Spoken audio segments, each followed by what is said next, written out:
Hello everyone, સુચિતાસ કિચનમાં તમારું સ્વાગત છે। આજે આપણે બનાવીશું ગુજરાતી ભાખરી। તેમાં આપણે લઈશું 1.5 કપ જેટલો ભાખરીનો લોટ, 1/4 કપ જેટલું મોણ અને 1 ટીસ્પૂન જેટલું સોલ્ટ। હવે હું આ લોટને બરાબર મિક્સ કરી લઈશ। હવે એમાં આપણે ઉમેરીશું પહેલાં 1/2 કપ જેટલું પાણી। પહેલાં જોઈએ આપણે કેટલું એમાં સમાય છે।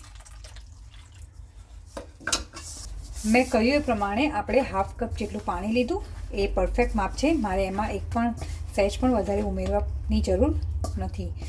તો હવે હું ફરીથી રિપીટ કરું છું કે કેટલું મેં માપ લીધું છે। 1.5 કપ જેટલો લોટ, 1/4 કપ જેટલું મોણ, 1 ટીસ્પૂન જેટલું મીઠું અને અડધો કપ જેટલું પાણી। પાણી જો તમે બને તો વોર્મ વોટરથી લોટ બાંધશો તો લોટ સારો બંધાશે। હવે એને હું થોડી વાર મસળીશ અને લોટને મુલાયમ બનાવીશ। આ લોટ હવે બરાબર બંધાઈ ગયો છે। હવે હું એમાંથી એક સરખા ભાખરીના ગુલ્લા કરીશ।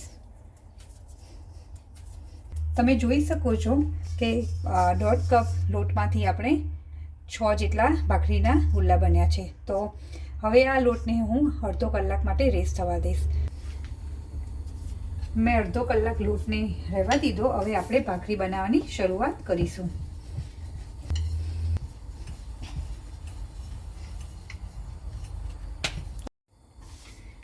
તમે જોઈ શકો છો મેં 2 તવીનો ઉપયોગ કર્યો છે, તો મારી ભાખરી ઝડપથી બની જાય, કારણ કે શેકેલી ભાખરી જરા એક્સ્ટ્રા ટાઈમ લે છે બનાવવા માટે। તો હું 2 તવીનો અહીંયા ઉપયોગ કરીશ। બાજુ ઘી પણ ગરમ કરવા મૂકી દીધું છે, તો આપણે ભાખરી ઉપર આ ઘી અપ્લાય કરવાનું છે। તમારે ચેક કરવાનું કે ભાખરીનું જે પહેલું પડ છે એ બહુ કડક ના થઈ જાય। તમે જોઈ શકો છો આ ભાખરીનો પડ થોડું હજી મતલબ શેકવાનું બાકી છે, તો હું થોડી વાર થવા દઈશ।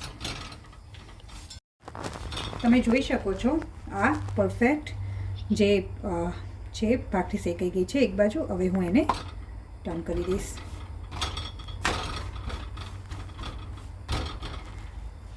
હું ભાખરીને થોડી શેકાય પછી આ યુઝ કરીશ જે લાકડાનું છે। તમે આ ક્યાં પણ જો વાસણની દુકાનમાં બાય કરી શકો છો, પણ તમારી પાસે આ ના હોય તો તમે એક જે નેપકિન જેવું હોય, હું બતાવું તમને, એને જરા આ રીતે લેયર કરીને તમે આને આ રીતે ઉપયોગ પણ કરી શકો છો। બંને સેમ જ રિઝલ્ટ તમને આપશે।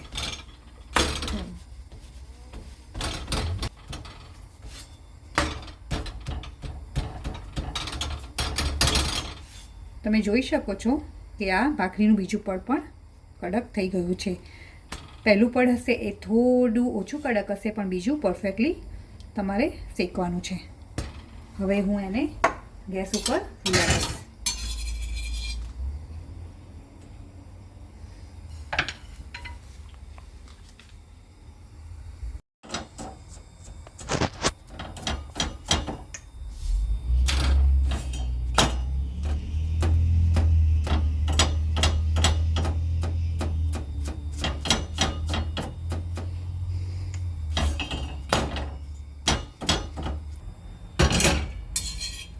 તમે જોઈ શકો છો બંને તવી ઉપર ભાખરીઓ ફટાફટ થવા લાગી છે।